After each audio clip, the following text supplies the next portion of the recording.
Well, this morning we're talking about a very important topic for seniors, focused around becoming their own healthcare advocates. Our good friend, health and aging expert Anthony Cirillo is here now to explain what that means and what all is involved. Hello, Anthony. How you doing today? I'm doing well. All right. It's almost because of the pandemic, staffing, things have kind of been crazy right now, and that's really affected the industry. Well, exactly. So you want to advocate because many people delayed their health care. There's staffing shortages out there. There's people moving into the area.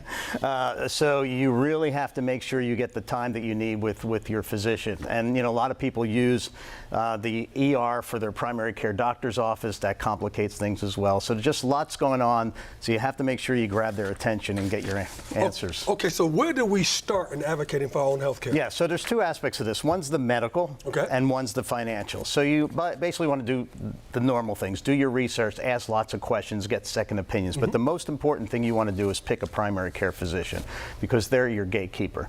I got lucky when I found mine, because when my mom, who's passed, came down here from Florida, or up here, I should say, we went and I watched the physician interact with her, and he spent 45 minutes with her talking about everything but her health, her whole life, which basically impacts all of her health.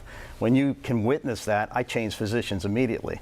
Now, not everybody has that ability. However, you can ask a physician if you can interview them and ask them about their philosophy of care, you know, and their credentials. Are they aggressive in their care? Are they conservative in their care? Are they going to be sending you out for tests? You can also go on a site called Health Grades and look up their credentials, and you can also go on other sites like the American Medical Association and two others, where you can find out if there's any bad news about them. Any reviews? You can find out any reviews. Oh, absolutely. And it's a Wild West with reviews, so you really want to go to some, you know, really validated sources. Like Health Grades is a really good place to start.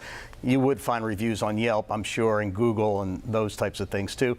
Good to read, but I would go to a kind of a juried, scientific-based review site. Okay, once you found a physician, you say that technology can help big time. Why is that? What do you mean? Well, technology can help. So I'm wearing this nice watch. You know, it tells me my pulse, you know, my oxygen level.